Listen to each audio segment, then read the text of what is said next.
Halo teman-teman, akhirnya Hotman Paris mundur ya dari kuasa hukum sebagai penasihat hukumnya Pak Febri Jampitsus ya. Terlepas dari apapun yang terjadi di balik layar lah, yang kita nggak tahu lah ya. Menurut gue ini adalah jalan yang sudah benar, sudah tepat gitu. Seperti yang sudah gue sampaikan di video-video sebelumnya ya, Pak Hotman memang sudah saatnya pensiun sih ya dengan segala macam alasan karena kesehatan, usia tua, sudah kaya, lagi pula eee, keluarganya juga banyak masalah ya. Dan pada akhirnya Hotman Paris pun tumbang ya. Tumbang oleh apa? Tumbang oleh waktu teman-teman ya. Bahkan orang sehebat Hotman Paris pun, sebesar Hotman Paris pun akhirnya kalah melawan waktu teman-teman. Kita lihat ya, belum pernah Pak Hotman Paris tuh seburuk ini dalam dia menangani sebuah kasus ya. Nah, kita akan lihat teman-teman bagaimana video dari Pak Hotman yang terakhir ya, yang katanya dia takut mati kalau nggak salah ya, atau takut lumpuh kalau nggak salah. Kondisi kesehatan yang bisa parah harus segera ya.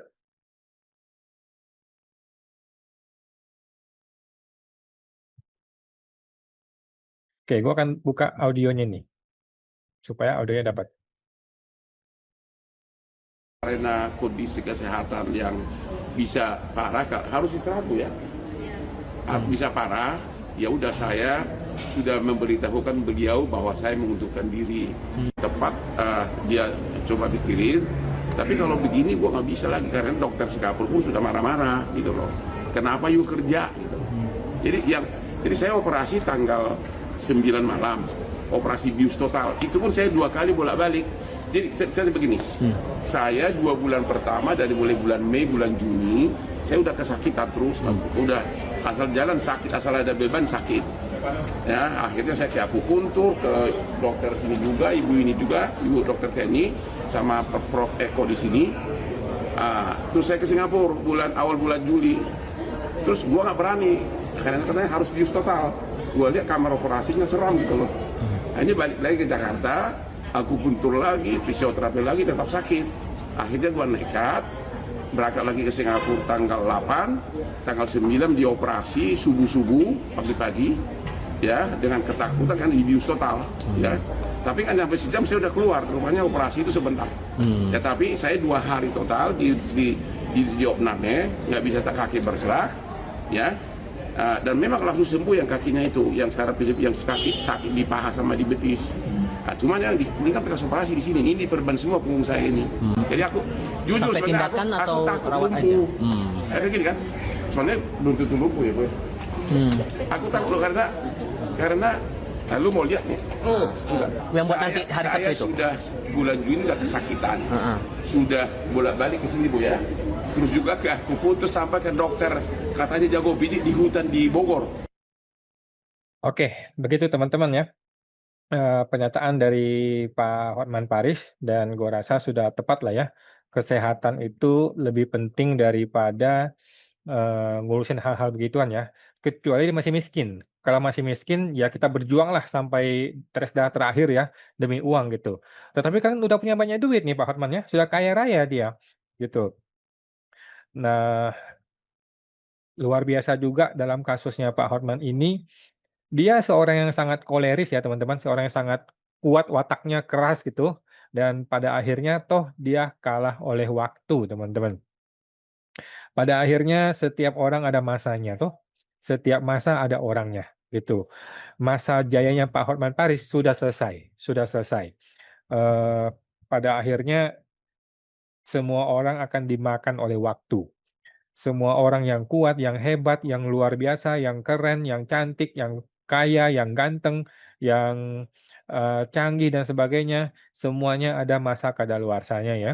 Kita masih ingat Soekarno, bagaimana seorang Soekarno, bapak proklamasi Indonesia, meninggal dengan cara seperti itu. Soeharto, seorang yang 30 tahun menjadi penguasa di Indonesia, akhirnya jatuh seperti itu.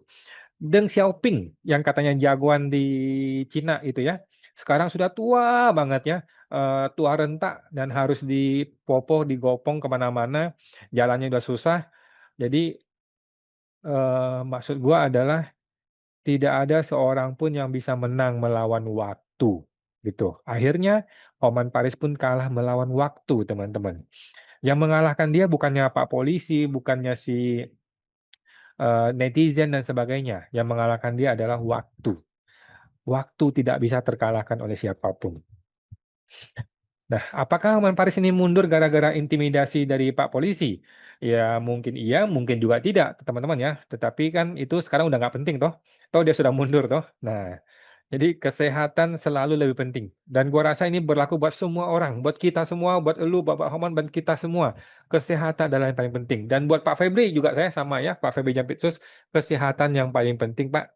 Sekarang saatnya menjadi apa ya? Saatnya pensiun gitu loh ya. Saatnya Pak Hotman mengkonsolidasikan uangnya, kan uang banyak nih, uang ada di mana-mana dong. Konsolidasikan, kemudian mungkin warisan kalau mau dibagi ya silakan diatur aja, menikmati hari tua.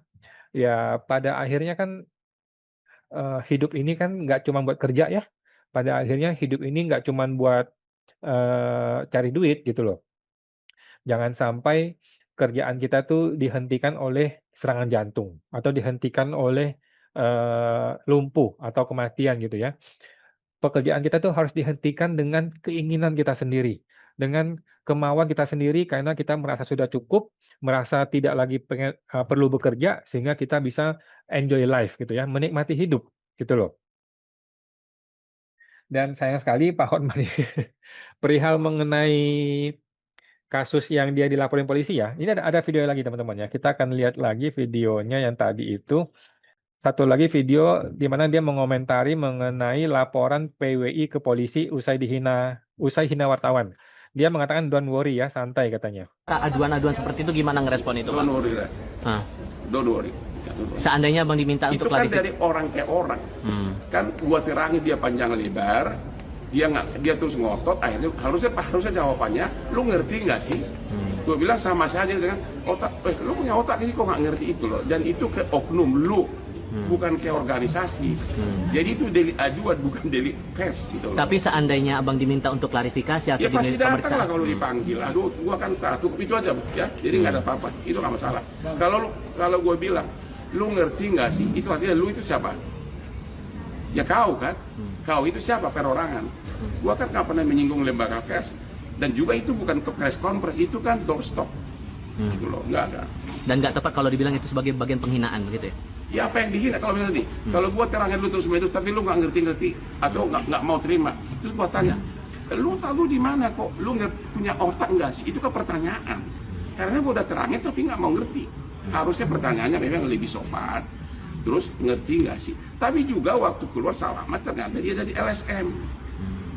Ya, karena waktu nanya pun dia nggak bilang dari media, dari LSM. Oke deh, udah. Aduh, Pak Hotman ya, sudah menjelang hari-hari tua, masih mohon maaf nih Pak Hotman ya, masih terasa seperti arogan gitu ya. Kan lu tahu sendiri Pak, negeri Konoha ini polisi kayak gimana Pak ya. Jadi harusnya Pak Hotman ini mendatangi orang yang dia semprot itu, mendatangi juga PWI ya. Walaupun lu merasa nggak bersalah, nggak ada salahnya toh kita berdamai ya, nggak ada salahnya kita baik-baikan gitu ya. Kemudian bisa berdamai dengan orang-orang itu. Dengan begitu kan dia bisa menunjukkan sikap apa ya, kedewasaan gitu ya, sudah senior, sudah tua. Udahlah nggak usah ribut-ribut gitu. Sekarang malah menunjukkan sikap yang arogan. Nanti kalau dipanggil kantor polisi baru lu tahu rasa gitu loh. Baru baru nanti minta JR, minta RJ dan sebagainya gitu ya.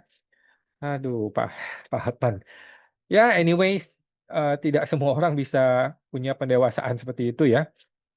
Ya lagi pula polisi juga udah nggak interested lah ya, udah nggak penting ya, kan dia sudah mundur ya dari eh, kuasa hukumnya Pak Febri gitu ya. Ya palingan nanti diperas beberapa puluh miliar lah ya supaya kasusnya bisa bisa nggak lanjut jadi tersangka gitu ya. Nggak apa-apa lah yang sudah kaya Pak ya. Tetapi itu di Konoha ya teman-teman ya, di polisi Konoha teman-teman ya. Dan sekarang bagaimana Pak Febri? Pak Febri sampai sus nih jadi bingung kan karena nggak ada kuasa hukum, dan lagi pula katanya sudah tidak tersangka lagi ya. Katanya malah diterbitin sprindik baru sehingga menjadi saksi lagi dari awal. Aduh, ini fakultas hukum nggak usah lah deh, nggak usah ada fakultas hukum deh di Indonesia ini ya. Tetapi bagus, menurut gue itu bagus ya. Justru bagus karena kalau Pak Febri masih jadi saksi, berarti kan lu belum tersangka. Kalau belum tersangka kan berarti lu boleh langsung beli Patriot Bond dong. Kan kemarin kita ribut gara-gara ini sudah tersangka. Kalau dia beli Patriot Bond belum tentu selesai kan. Tetapi kan sekarang saksi nih. Sekarang saksi, sekarang saatnya beli Patriot Bond, Pak. Beli Pak Patriot Bond, Pak. Datangin ke Danantara beli Patriot Bond ya. Nah, ingat kata gua ya Pak Febri, kalau tidak ada bukti di pengadilan, kan Patriot Bond tidak boleh jadi bukti di pengadilan kan? Kalau tidak ada bukti di pengadilan, artinya emas 74 kilo itu nggak ada. Artinya uang yang 500 miliar itu tidak ada gitu loh. Kalau nggak ada bukti di pengadilan, artinya tidak ada tindak pidana. Kalau tidak ada tindak pidana, artinya tidak ada pelaku tindak pidana. Pak Febrinya lolos, Pak Febrinya bebas, nggak usah bayar pengacara seperti Pak Hotman mahal-mahal, uangnya aman, tidak disita, dan dapat bunga 2% pula dari negara. Waduh, hidup tenang Pak, tidur nyenyak Pak, ya sampai selama-lamanya tidur nyenyak Pak, ya. Jadi Pak Febri, menurut gua justru yang terbaik adalah beli Patriot Bond ya. Dan memang dari awal gue sudah ngomong belilah Patriot Bond karena itu adalah solusi yang terbaik untuk Pak Febri. Tidak usah pakai pengacara mahal-mahal kayak Hotman Paris ya. Siapapun bisa beli Patriot Bond dan tidak perlu pakai kuasa hukum yang aneh-aneh. Tinggal beli aja, tinggal datangin dan antara beli. Tuh ada uang gua 1,5 T. Sekarang uang itu sudah ada di Kejaksaan Agung, tinggal diambil, cairkan, beliin Patriot Bond, selesai. Tidak ada pidana, selesai. Gitu. Mumpung di MK belum diproses loh Pak ya. Mumpung di MK belum diputus oleh Mahkamah Konstitusi, mending Bapak beli sekarang gitu ya supaya aman. Oke, teman-teman, kita akan review teman-teman punya ini ya, punya komentar di video-video gua tentang Pak Hotman Paris nih ya. Mumpung masih banyak komentar yang belum dijawab ya, mudah-mudahan saya bisa menjawab sebagian aja lah ya, mungkin nggak bisa semua karena ada banyak banget nih. Ada Pak komentar dari Pak Husni, kalau ketemu Rasman di penjara bisa gelut nih. Oke. Kemudian kalau Hotman masuk ketemu Rasman, asik reunian sesama pengacara. Nasib badan udah mulai sakit-sakitan, malah pakai acara mau membela koruptor lagi. Oke. Untuk Bang Hotman, ingat masih banyak orang yang punya harta melebihi hartamu. Emang ada? Eh, Bahkan seorang miliuner ketika orang tersebut sakit dan terindikasi tidak bisa diobati, semua hartanya sudah tidak berguna. Maka tinggal menghitung hari saat mautnya datang. Padahal setiap kematian dari gejala sakit, maka siapapun akan menyebut kematian tersebut normal. Oke. Mohon maaf, ini buat orang populer sedang di atas angin karirnya, pasti ada aja yang akan apa tuh siapapun. Contoh banyak. Sekali ini buat orang biar introspeksi diri.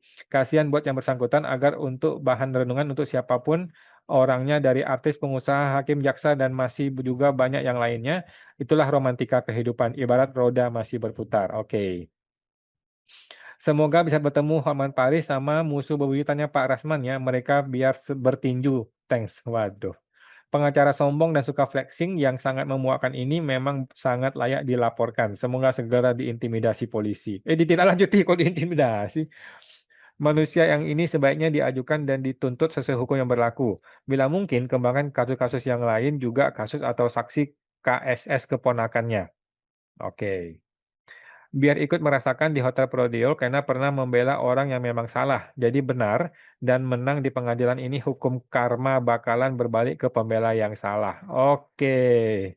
Saya prediksi Spanyol menang 90%. Indonesia bukan negara hukum, Indonesia negara sarkasme. Oke. Kita lanjut video lain teman-teman ya. Ini video yang lain yang judulnya apa nih? Hotman Paris blunder ya, hibah itu kena pajak. Oke.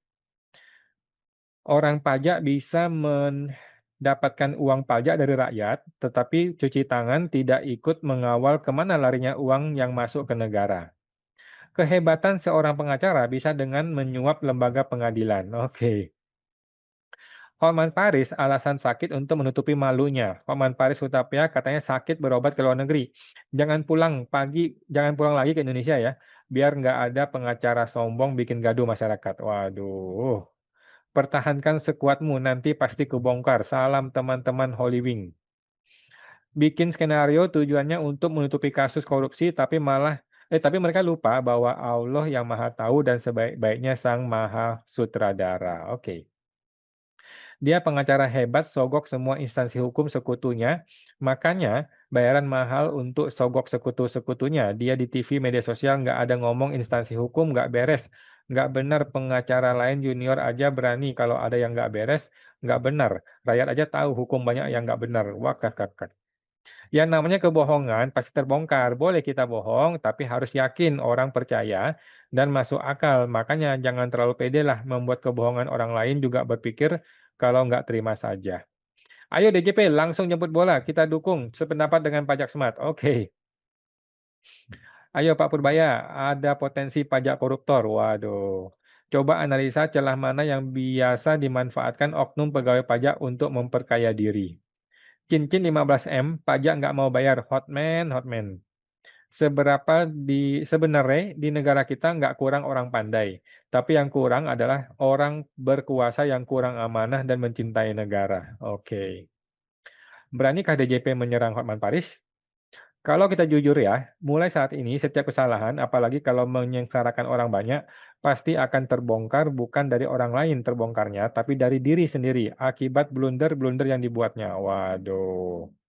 Ini akhir jalanmu, Hotman. Semua kemunafikanmu selama ini akan terbuka. Harta bukan segalanya. Oke, lanjut lagi video lain nih. Hotman Paris versus everybody ya. Bisa jadi akhir karirnya Hotman Paris.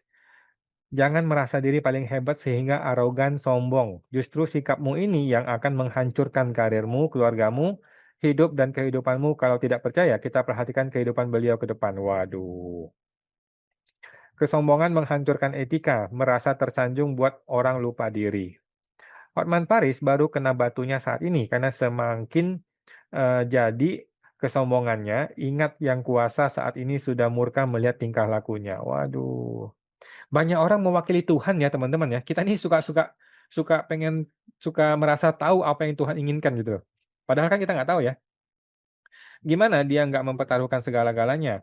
Selama ini omongannya kabur belaka.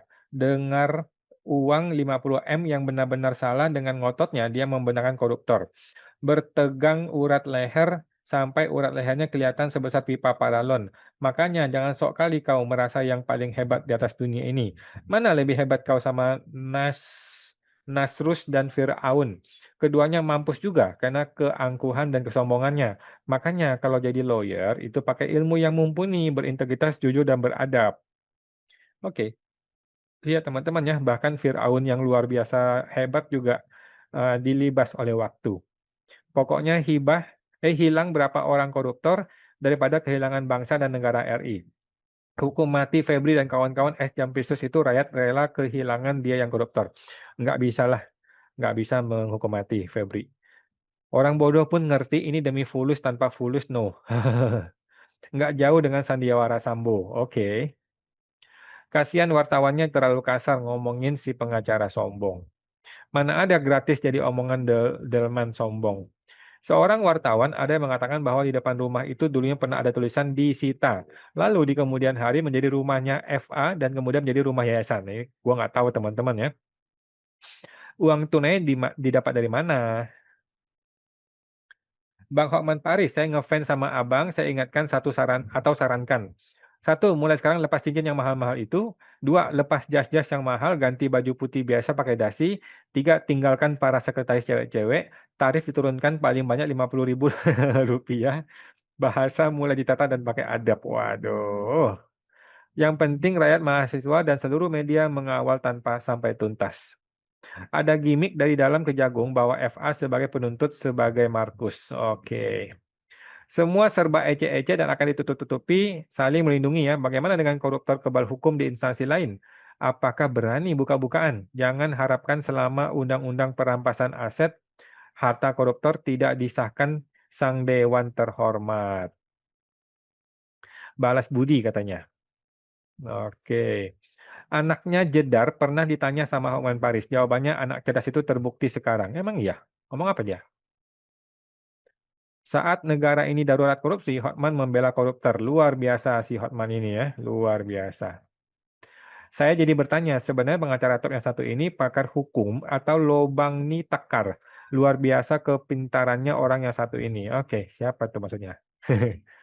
Jadi maksud Hotman Paris, Pak Bowo ada ikut andil korupsi Jampitsus. Kan katanya anak emasnya. Wah, jangan bawa-bawa Prabowo ya. Lagi ada video lain lagi nih, Hotman Paris menjilat ludahnya sendiri nih. Masih ada lagi komentar. Orang seperti itu cabut kartu advokat atau dari organisasinya. Ya nggak bisa lah, dia punya sendiri organisasinya. Di Konoha hukum itu punya duit, punya kuasa dan punya masa. Kalau bukan demi cuan, demi apa lagi? Demi emas batangan.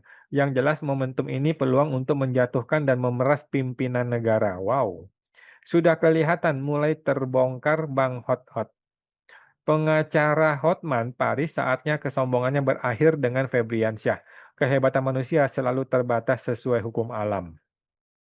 Sudah sombong, sudah kaya raya, kalau aku bersenang-senang dengan keluarga, ngapain nambah-nambah prasangka? Sombong.